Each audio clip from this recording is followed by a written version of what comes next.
Naglabas na po ng pinal na desisyon ang Supreme Court na nagbabasura po sa impeachment case laban kay BP Sara dahil sa paglabag sa one-year bar rule. Ano ang opisyal na posisyon ng palasyo dito? Igagalang po ng Pangulo, ng administrasyon, kung ano man po ang naging desisyon ng Supreme Court patungkol po dyan. Last na lang, may we have your thoughts about the petition filed by former Congressman Zaldico? Sabi niya kasi doon na parang political vendetta and unproven conspiracy yung nangyari sa kanya. Umuwi muna siya sa Pilipinas.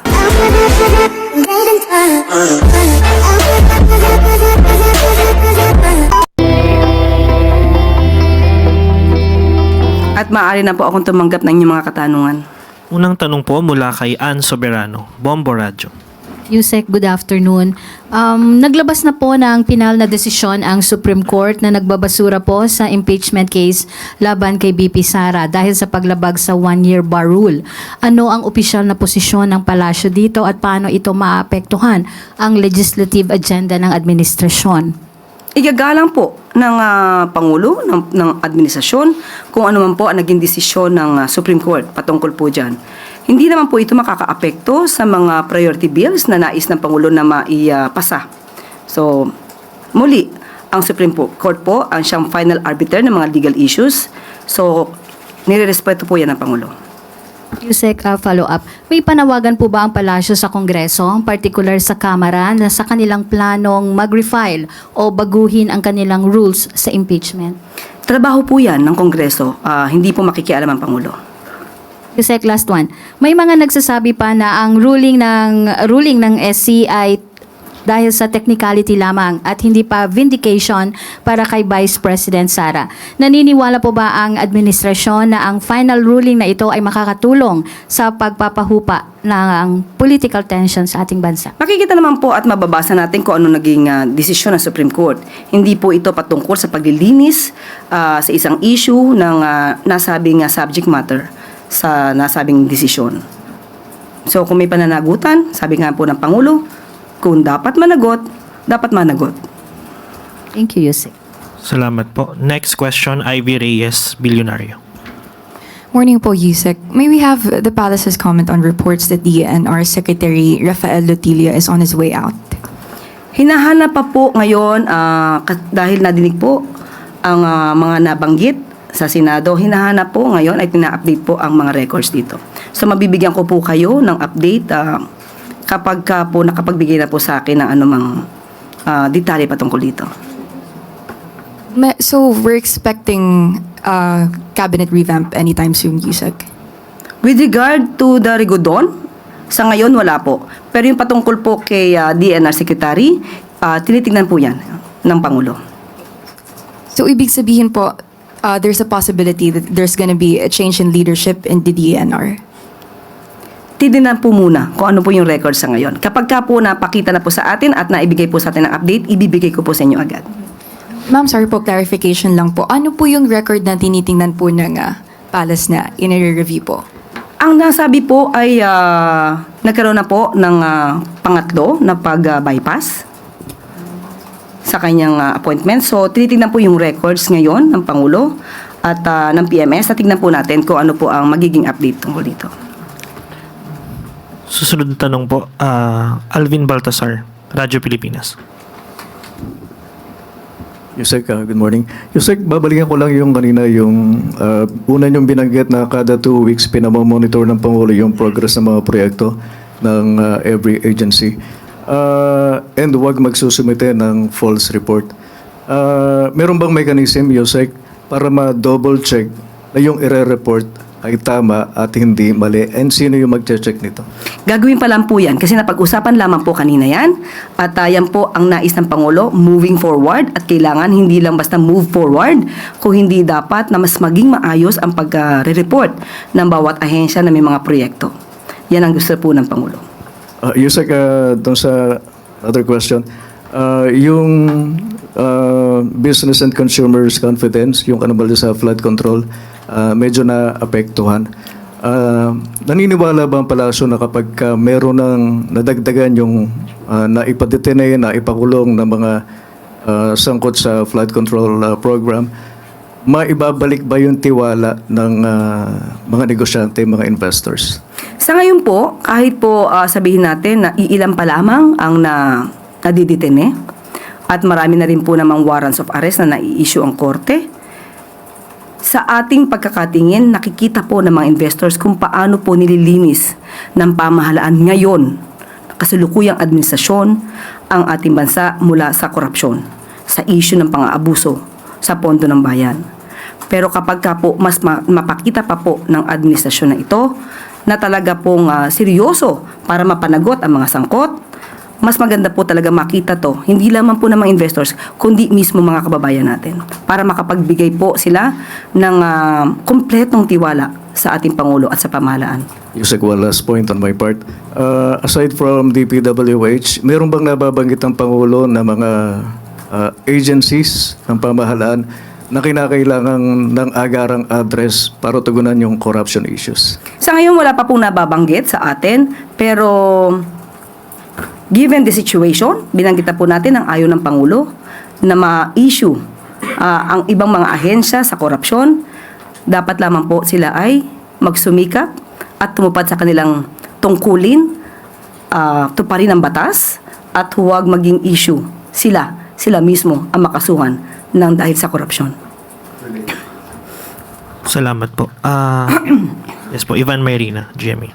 Ma'am, i-follow up ko lang yung nabanggit, yung tanong tungkol dun sa sinabi ng Pangulo na huwag magtangka na magbigay ng false report. To whom was that statement addressed? Sa lahat, Were you present in the meeting, ma'am? yes. How would you characterize the tone of the President when he said that? Ito po ba ay warning or was it a firm instruction? Paano po? Ang sinabi niya, kapag nagkaroon ng report, ayaw niya po na dahil lang sa magkakaroon ng monitoring every 2 weeks, ay maliin ang report o papugiin ang report. So ayaw po ng Pangulo na maling report.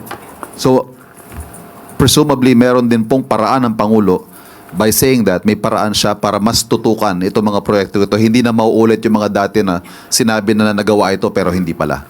Yes, yan po ang gagawin ng Pangulo at iutos po yan. Salamat. Salamat po. Reminder lang po, one question, one follow-up. Next po, Mads Moratilio, Net25. Hi, Yusek. Pinuna po ng ilang senador, in particular si Senator Marcoleta, na maraming mga miyembro ng gabinete yung in acting capacity pa rin hanggang ngayon. Ilang beses na pong sinabi na walang rigodon. Pero bakit hanggang ngayon marami yung nasa acting capacity pa rin? Natanong po natin ang Pangulo kanina. Wala na pong rigodon. At ang mga pangalan po ay isusumite sa Commission on Appointments as soon as possible. Next question po, Maricel Halili, TV5. So ma'am, follow-up lang, ire-reappoint sila lahat? Yung mga nasa acting capacity? Ang sabi po lang sa atin, ang mga pangalan na magiging secretary ay ibibigay po at isusumite sa Commission on Appointments. Okay. Ma'am, just a quick follow-up lang dun sa 2 weeks na report. What will be the consequences kapag hindi authentic or mali yung report na ibinigay nila sa Pangulo? Una, depende po yan. Ito ba ay in good faith? Ito ba ay negligence? Ito ba ay sinadya? So, definitely, pag sinadya ito, may kaakibat na parusa ito. Maaari sila matanggal sa kanilang pwesto. Kung negligent naman, ganun din po ang mangyayari. Dahil bilang isang public servant, walang puwang na tayo ay maging negligent. Hanggat maaari, pagbutihin ang trabaho para sa bayan. Ma'am, last na lang, may we have your thoughts about the petition filed by former Congressman Zaltico? Sabi niya kasi doon na parang political vendetta and unproven conspiracy yung nangyari sa kanya. Umuwi muna siya sa Pilipinas. Okay po, next question, Michelle Giliang, All TV.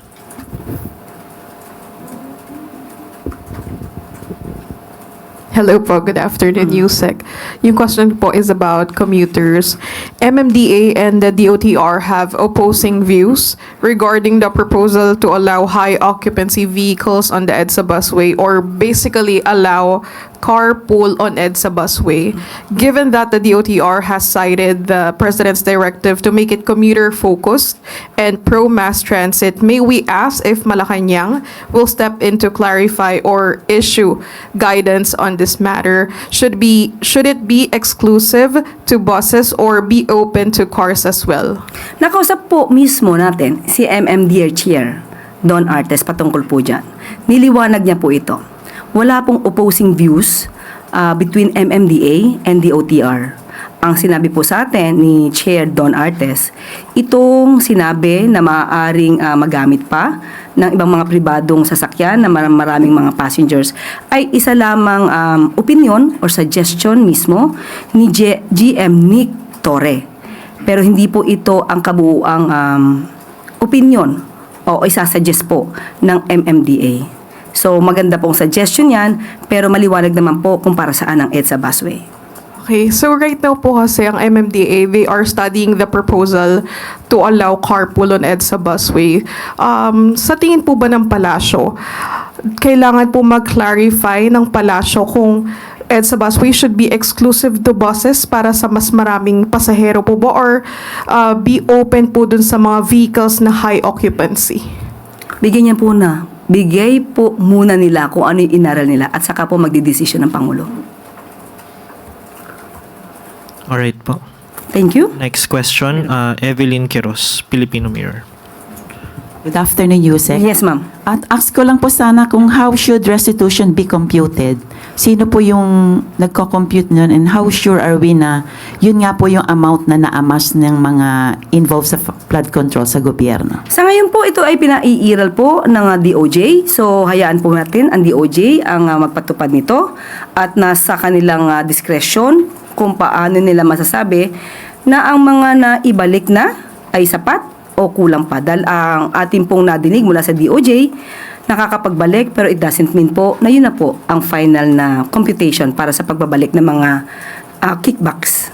Sa tingin niyo po ba kontento ang Pangulo dito sa mga initial na naibalik na nasa 300 million pa lamang po as of this date? Ang 300 million ay hindi po lamang. Tandaan po natin na ngayon lamang po nagkaroon ng pagbabalik ng kickbacks mula sa iilang sangkot sa korupsyon. Wala sa history. Kung meron man, ako po ay inyong bigyan ng katugunan dito.